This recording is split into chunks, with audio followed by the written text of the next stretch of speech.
오늘 청와대에서 수석 보좌관 회의가 있었는데 사드 관련해가지고 좀 언급이 있을까 싶었는데 문재인 대통령이 언급을 안 했어요.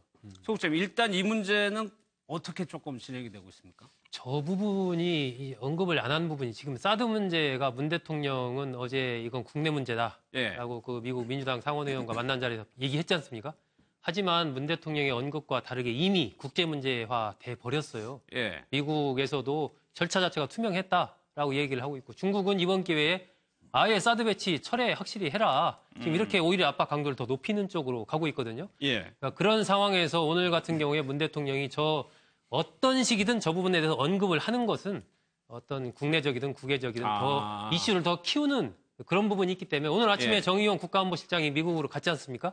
그 부분이 물론 이제 한미 정상회담 준비라는 차원이 있지만 사드 부분과 관련된 대통령의 의중을 아마 국가안보실장이 미국 쪽에 얘기해야 될 그런 필요성이 있었기 때문에 그것도 중요한 하나의 임무가 아닌가 생각이 드는데 그러한 이 안팎의 그런 상황들을 보면서 오늘은 그 얘기를 하지 말고 그냥 어떠한 이 청와대 비서실의 어떤 대통령 어젠다 관련된 이런 부분만 얘기를 하는 것으로 내부 방침을 정한 뭐 그렇게 보입니다. 문재인 대통령 입장에서는 이 사드 문제가 제일 중요한 것이 정치적인 문제로 가는 것은 막아야 되는 거죠. 왜냐하면 정치적인 문제가 아니기 때문에 그런 겁니다. 전 정부와 새 정부의 문제, 국방부와 청와대와의 어떤 신경전 이런 차원이 아니라는 얘기죠. 그래서 이것을 계속 얘기를 할 경우 오히려 그런 반대되는 의견이 넣을 수가 있기 때문에 계속 얘기할 필요가 없는 것이다. 첫 번째 이유. 두 번째는 이미 문재인 대통령의 지시에서 조사에 들어갔습니다.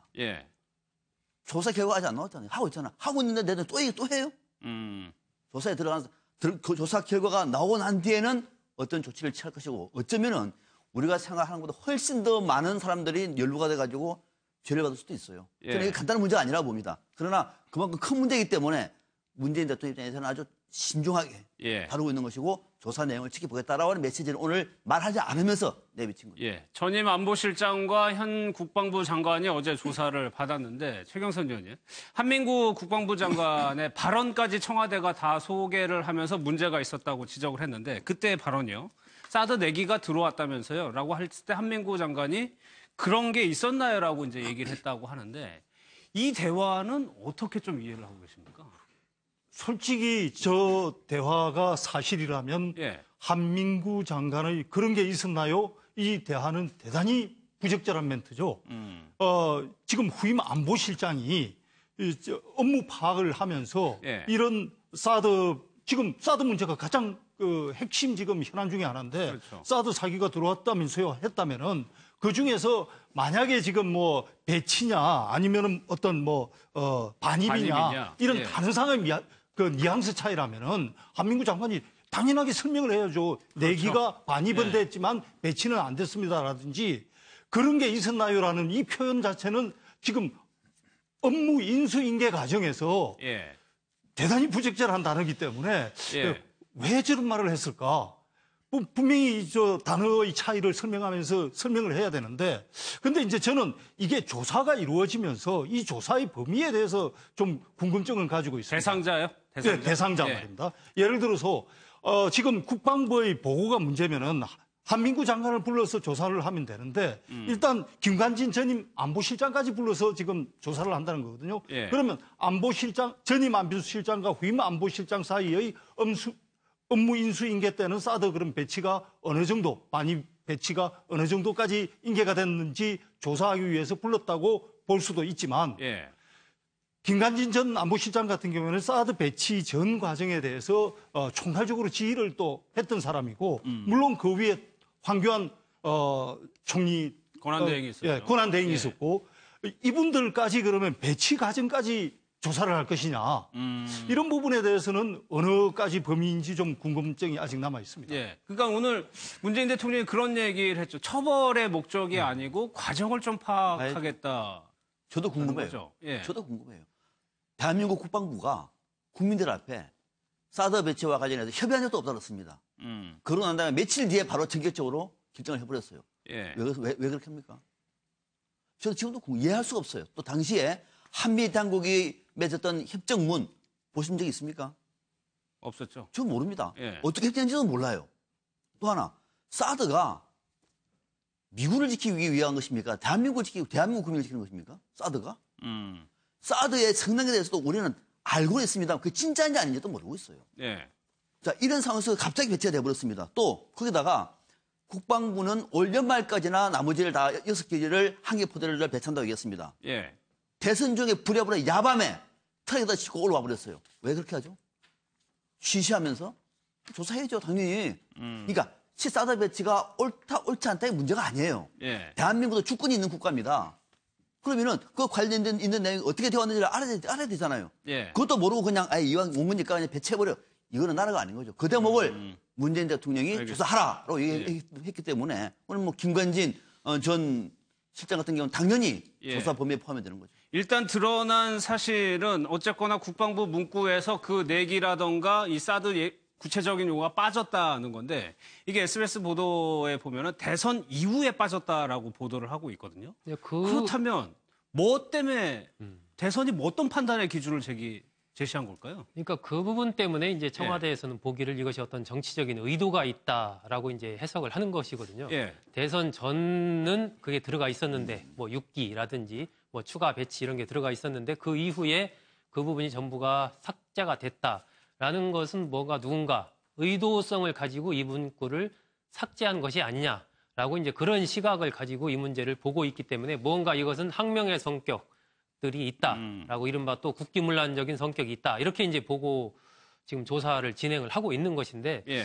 저는 한편으로는 일단 이 국방부 한민구 장관을 포함한 국방부 쪽에서 사드 관련된 보고를 하는 부분에서 상당히 잘못된 부분이 있었다라는 부분을 전제로 말씀을 드리면 이 이슈를 그러니까 사드를 다루는 이 이슈 특히 이 국방부가 보고에서 누락됐다는 이 부분을 다루는 것을 이제 청와대 같은 경우는 지금 윤영찬 국민소통 수석이 나와서 얘기를 하면서 대통령이 이 부분에 대해서 대통령의 워딩까지 그대로 다 그렇죠. 이렇게 공개를 했단 말입니다.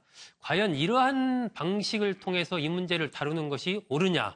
여기에 대해서는 저는 조금 의문이에요. 왜냐하면 이 사드 자체가 갖고 있는 민감성이 일단 이게 국내의 문제만이 아니고 외교 안보 문제와 군사적인 문제와 긴밀하게 연결되어 있는 그러한 상당히 조심스럽게 잘 다뤄야 되는 이슈인데 이것을 이렇게 크게 이슈화하면서 지금 미국 쪽에서의 반응이나 중국 쪽에서의 반응 여러 가지를 봤을 때 글쎄 이것이 궁극적인 이 문제를 해결하는데 이런 방식이 옳은가 아니면은 이 부분을 정확히 인지하고 내부적으로 엄정하게 조사 진행하고 이렇게 해가면서 외부적으로는 어쨌건 조금 더 이 어떤 무게감을 갖고 이렇게 가는 것 이런 부분이 저로서는 더 사드 문제를 국민들이 안심하면서 해결해 갈 수 있는 방법이 아닌가 하는 생각이 드는데 이번에 그 이슈를 다루는 부분에서의 청와대의 태도는 저는 조금 문제가 있지 않았나 하는 그런 생각은 갖습니다. 대외적인 문제도 포함이 되는 거니까요.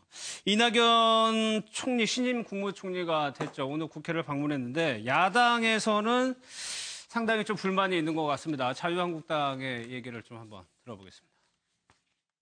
위장전이 이낙연, 문재인은 철회하라! 사퇴하라! 저는 이러한 상황에서는 만나기가 대단히 불편하다는 말씀을 문재인 정부의 독선과 독주, 언론 사진 찍기용 회동에는 응할 수가 없다는 말씀을 드립니다. 원인은 문재인 대통령에게 있다는 점을 다시 한번 말씀드리고 여러 가지 국방부와 청와대 안보실 간의 진실 공방 또 이것을 갖고 국민들에게 누가 알았는지 몰랐는지를 국민 앞에 하는 것 자체가 저는 코미디라고 얘기를. 그래가지고 이낙연 신임 총리가 각 당을 찾았는데 자유한국당은 만남을 거부했습니다. 글쎄요, 협치가 뭐 쉽지는 않겠죠. 애초에 불가능한 걸까요? 아니 뭐 이게 여야가 누구인지를 떠나가지고 매번 되풀이 되는 것이고 이 뭐 정권이 바뀌면 저 여당된 사람은 똑같이 그 여당 행태를 보이고 야당된 사람은 똑같이 야당 행태를 보이는데 이게 전부 다 기본적으로 생각이 상대방이 잘못돼야 내가 잘 된다. 이런 생각을 하고 있으니까 어떻게든 터집 잡고 발목 잡고 해서 야당인 경우에는 여당을 공격하고 이렇게 되는데 저는 일단은 이 건 같은 경우에도 지금 국무총리 인준하고 다른 문제를 연계시키는 거 이런 것만이라도 좀 자제해줬으면 좋겠다는 생각이 듭니다. 지금 이제 국무총리 인준으로 인해 가지고 서로 자유한국당하고 여권하고 서로 갈등이 생기니까 다른 뭐 여야정 협의체라든지 이런 것도 거부하겠다는 거거든요. 그러니까 이렇게 각각 별개의 안건들을 서로 한꺼번에 연계시켜 가지고 갈등을 일으키는 거 이런 것들은 좀 자제했으면 좋겠다는 생각이 듭니다. 어제 표결 과정에서 조금 특이했던 장면이 하나 있었는데 조원진 이제는 새누리당 의원이죠. 좀 항의하는 장면이 있었다고 합니다. 한번 보겠습니다.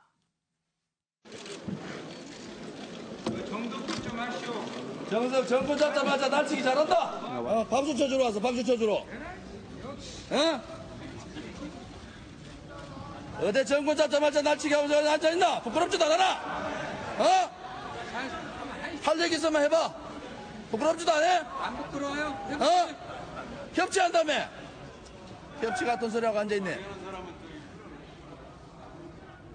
잘한다. 행패 같은 소리 하고 있네. 누가 그랬어? 한번 해봐. 너것들이 옛날에 했는지 한번 생각해봐. 뭐라 했는지. 누구한테 있을 때 잘하셔야지. 김남국 변호사님, 저 영상이 어떻게 찍힌 거냐 이렇게 찍고 있었던 겁니다. 예, 또 어제 그 갑작스럽게 화제가 되는데요. 노룩 촬영이라고 해가지고 그 지금 이제 노회찬 의원이 지금 조원진 의원의 그 영상을 실시간으로 찍었는데 또 이제 노회찬 의원이 그 찍는 모습을 또 다른 의원이 또 찍어가지고 올렸습니다. 그런데 이제 노회찬 의원이 아예 조원진 의원은 보지도 않고 카메라만 딱 듣고 해가지고 그냥 이 그 촬영하는 모습이 보여가지고 어제 이제 그 노회찬 의원의 페이스북하고 유튜브에 올라왔었는데 거의 조회수가 한 30만이 넘을 정도로 굉장한 그 화제가 됐는데 조원진 의원도 찍고 있네요. 이렇게 조원진 의원도 그 날치기 본인 주장은 저 모습이 날치기다라고 하면서 본인도 저것을 이제 SNS상에 올리려고 지금 찍으면서 음성 그 동영상 찍는 화면에 본인의 그 항의하는 음성을 담아서 이제 올린 겁니다. 근데 이제 국민들 입장에서는 이제 조원진 의원이 날치기라고 주장을 하는데 통과된 어떤 표나 이런 것들을 보게 되면 여당에서는 사실은 이 총리 인준안을 통과시키기 위해서 굉장히 낮은 자세로 하지 않았습니까? 비서실장이 신속하게 사과를 하기도 하고 문재인 대통령도 이 부분에 대해서 양해를 구한다. 그리고 국민들께 좀 죄송하다라는 그런 표현을 하면서 굉장히 낮은 모습을 보였고 거기에 대해서 물론 이제 자유한국당은 동의하지는 않았지만 바른정당은 20명 다 투표를 해서 한 명만 빼고 19명이 다 찬성표를 던졌고요. 역시 뭐 국민의당도 적극적으로 찬성을 했기 때문에 사실상 이거는 날치기라고 볼 수가 없는 상황인데 저렇게 이제 조원진 의원이 이렇게 항의하는 모습을 보이고 있기 때문에 오히려 국민들이 기대하는 거. 국민들은 사실은 좀 협치하는 모습을 보고 싶은데 그런 모습을 보이지 않고 있기 때문에 조금 실망스럽지 않은 모습인가 생각이 듭니다. 알겠습니다. 소정숙 국장님. 우리 국회의 생생한 현장을 저 카메라로 중계해준 노회찬 의원에게 경의를 표합니다. 알겠습니다. 소국장님, 김연아 의원은요. 자유한국당 소속인데 다 퇴장을 했었는데 혼자 남아서 표결을 했단 말이에요. 이거는 또 어떻게 봐야 됩니까? 찬성표를 던졌죠, 이번에. 지난번에 이제 바른정당이 창당을 할 때 사실 김연아 의원도 바른정당에 이제 합류를 하고 싶어가지고 그때 이 출당을 시켜달라라고 얘기를 했었죠. 당 지도부에 요구를 했었는데 당 지도부는 그건 안 된다. 그냥 탈당을 해라. 그러니까 출당하면 의원직 비례대표로 이제 입성을 했기 때문에 출당을 하면 그대로 의원직을 갖고 옮겨갈 수가 있는데 본인이 탈당해버리면 그 자체가 상실이 되거든요. 그런 상황인데 지금 자유한국당 입장으로서는 자유한국당 소속 의원이지만 자유한국당과 다른 어떤 그런 행동을 하고 있다라면 상당히 이제 비판적으로 보고 본인은 뭐 소신 의정 활동을 하고 있다. 지금 이렇게 주장을 하고 있죠. 알겠습니다. 여기서 마무리하겠습니다.